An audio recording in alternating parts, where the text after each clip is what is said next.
CH വളരെ സൗമ്യഭാവം മുഖത്ത് സൂക്ഷിക്കുന്ന ആളാണ്. അദ്ദേഹത്തിൻ്റെ പ്രസംഗങ്ങളിൽ ആ സൗമ്യതയല്ല, വളരെ സൗമ്യമായി ആരംഭിക്കുന്ന ഒരു വാചകം അവസാനിക്കുന്നത് ഒരു വലിയ ഹർഷാരവത്തിൻ്റെ നടുവിലോ അല്ലെങ്കിൽ ഒരു തീപ്പൊരിയുടെ ആളലിലോ ഒക്കെയാണ്.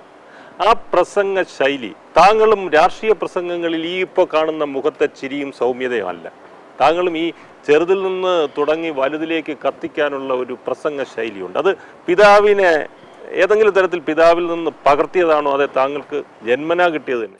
ഇല്ല, എൻ്റേത് ഞാൻ ഒരു ഇൻബോൺ പ്രാസംഗികനല്ല. ഇത് ഞാൻ സെൽഫ് മെയ്ഡാണ്. അതുകൊണ്ട് തന്നെ ഒരു പ്രാസംഗികനായി എന്ന് ഞാനിപ്പോഴും അവകാശപ്പെടുന്നില്ല. നമ്മുടെ ആശയങ്ങൾ ജനങ്ങളിലേക്ക് പകർന്നു കൊടുക്കുന്നതിന് വേണ്ടി ഒരു ശൈലി സ്വീകരിച്ചു എന്നുള്ളത്. അത് സ്വീകരിക്കാൻ എനിക്ക് വേറെ ആരുടേതും എടുക്കുന്നതിലും നല്ലത് എൻ്റെ പിതാവിൻ്റെ ശൈലി എടുക്കുന്നതാണെന്ന് എനിക്ക് തോന്നിയിട്ടുണ്ട്. സൗമ്യഭാവത്തിൽ നിന്ന് അദ്ദേഹത്തിൻ്റെ ചെറുപ്പകാലത്ത് അദ്ദേഹത്തിനുണ്ടായിരുന്ന പേര് വെടിപെട്ടിക്കോയ എന്നായിരുന്നു. വെടി ഇങ്ങനെ പൊട്ടുന്ന പോലെ അക്ഷരങ്ങൾ, അതിനുവേണ്ടി ധാരാളം അദ്ദേഹം പദസമ്പത്ത് ഭയങ്കരമായിട്ടുണ്ടായിരുന്നു. അതിനുവേണ്ടി പദങ്ങൾ പുതുതായി ഉണ്ടാക്കി രൂപപ്പെടുത്തുക, മതിലിനോട് പ്രസംഗിക്കുക, കടപ്പുറത്ത് പോയി നിന്ന് പ്രസംഗിക്കുക, ഇതൊക്കെ അദ്ദേഹത്തിന് അങ്ങനെ പ്രസംഗത്തെ ജീവിതത്തിൻ്റെ ഒരു വലിയ അത് മനനം ചെയ്ത് പ്രസംഗത്തെ ഗൗരവമായി കണ്ടിരുന്ന ആളായിരുന്നു അദ്ദേഹം. അത്രയൊന്നും ഗൗരവം ഞങ്ങൾ തലമുറ എടുക്കുന്നില്ല എന്നാണ് അത് സ്റ്റേജിലിരുന്ന് അപ്പോൾ എന്താ തോന്നുന്നതെന്ന് വെച്ച് കഴിഞ്ഞാൽ ആ സമയത്ത് രൂപപ്പെടുത്തുക അങ്ങനെ ആയിരുന്നില്ല അവർ.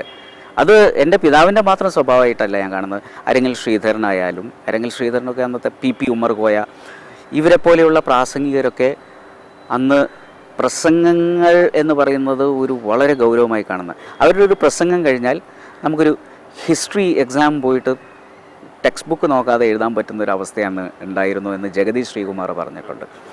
അപ്പോൾ ജഗതി ആചാര്യൻ പറയാറുണ്ടായിരുന്നു പോലും, നീ സിനിമക്ക് അല്ലെങ്കിൽ വേറെ പരിപാടിക്കൊന്നും പോകുന്നില്ല, ഇവരുടെ പ്രസംഗങ്ങൾ കേൾക്കാൻ പോവുകയാണെങ്കിൽ ഞാൻ ഇതിനെ എതിർപ്പ് പറയില്ല. കാരണം എന്തെങ്കിലും പരീക്ഷയ്ക്ക് എഴുതാനുള്ള വിഷയം നിങ്ങൾ അതിൽ നിന്ന് പഠിക്കും.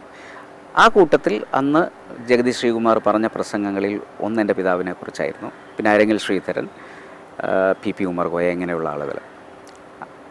ആ ഒരു പ്രസംഗം എന്ന് പറഞ്ഞു കഴിഞ്ഞാൽ ഈ പറഞ്ഞ സൗമ്യതയിൽ തുടങ്ങി ഒരു വെടിപൊട്ടുന്ന അവസ്ഥയിലേക്ക് എത്തുന്ന, അത് ജനങ്ങളുടെ ഇടയിൽ വൻ സ്ഫോടനങ്ങൾ ഉണ്ടാക്കുന്ന രീതിയിൽ അതിൻ്റെ ആരോഹണവും അവരോഹണവും ഒക്കെ ചിട്ടപ്പെടുത്താൻ സാധിക്കുമായിരുന്നു.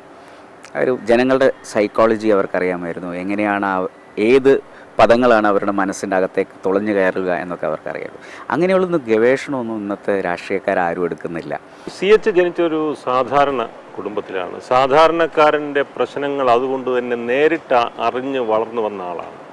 കോഴിക്കോട് മുനിസിപ്പാലിറ്റിയിലാണ് ആദ്യമായി മത്സരിക്കുന്നത്.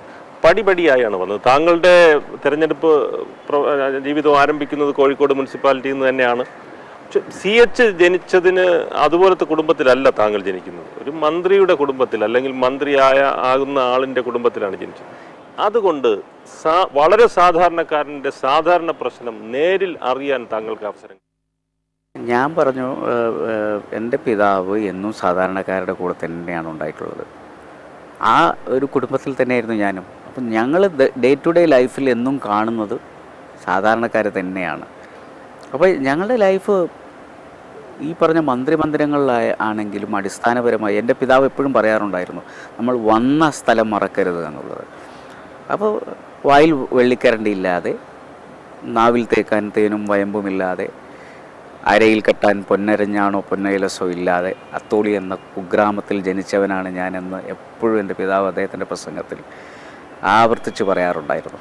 അപ്പം ഞങ്ങൾക്കെന്നും പ്രചോദനം ഇത് തന്നെയാണ്. കാരണം അത്തോളിയിലെ ചെറ്റക്കുടി ഞങ്ങളുടെ തുടക്കം അവിടെ നിന്നാണ്. അതുകൊണ്ട് എന്നും ആ ഗ്രാമാന്തരീക്ഷത്തെയാണ് ഞങ്ങൾ ഇഷ്ടപ്പെട്ടിട്ടുള്ളത്. ഗ്രാമത്തിലേക്ക് ഞങ്ങൾക്ക് ചെല്ലുമ്പോൾ എന്തോ വീണ്ടും ഒരു പുതുജീവൻ കിട്ടുന്ന പോലെയായിരുന്നു. CH അധികാരത്തിൽ ഇരുന്നപ്പോഴും പ്രതിപക്ഷത്തിരുന്നപ്പോഴും അധികാരം ഇല്ലാതിരുന്നപ്പോഴും തമ്മിൽ അദ്ദേഹത്തിൻ്റെ ജീവിതത്തിൽ എന്തായിരുന്നു സാരമായ വ്യത്യാസം? ഒരു വ്യത്യാസം ഉണ്ടായിരുന്നില്ല. അദ്ദേഹത്തോടുള്ള മറ്റുള്ളവരുടെ ആറ്റിറ്റ്യൂഡിൽ എന്തെങ്കിലും? മറ്റുള്ളവരും അതുപോലെ തന്നെയായിരുന്നു. അദ്ദേഹം എപ്പോഴും ഞങ്ങളുടെ പെട്ടി പാക്ക് ചെയ്തിട്ടാണ് വെക്കാറുള്ളത്.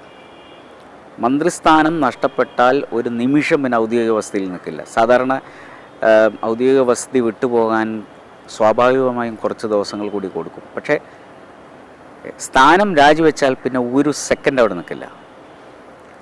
എനിക്ക് ഓർമ്മയുണ്ട്, അന്ന് ഇവിടുത്തെ ക്ലിഫ് ഹൗസിൽ നിന്ന് വിട്ട് ചെല്ലഭവൻ എന്ന് പറയുന്ന ഒരു വാടക വീട്ടിൽ, ഒരു മുറി മാത്രമുള്ളൊരു വാടക വീട്ടിൽ ഞങ്ങളുടെ പഠനം പൂർത്തീകരിക്കുന്നതിന് വേണ്ടി ഞങ്ങൾ ഏകദേശം 2 മാസം താമസിച്ചിട്ടുണ്ട്.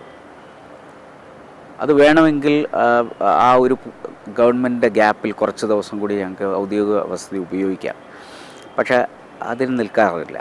അപ്പോൾ അതുകൊണ്ട് തന്നെ ലൈഫിൽ അദ്ദേഹത്തിനൊരു ഡിഫറൻസ് ഉണ്ടായിരുന്നില്ല. അതുകൊണ്ട് അദ്ദേഹം അന്ന് ഇവിടെ പുത്തരിക്കണ്ടം മൈതാനിയിൽ ചെയ്ത പ്രസംഗത്തിൽ അദ്ദേഹം പറഞ്ഞു, എന്നെ എല്ലാ സ്ഥാനമാനങ്ങളിൽ നിന്നും നിങ്ങൾക്ക് നീക്കാൻ പറ്റും, പക്ഷേ ജനങ്ങളുടെ ഹൃദയ കൊട്ടാരത്തിൽ നിന്നും എന്നെ കുടിയൊഴിപ്പിക്കാൻ ആർക്കും സാധിക്കില്ല എന്ന്.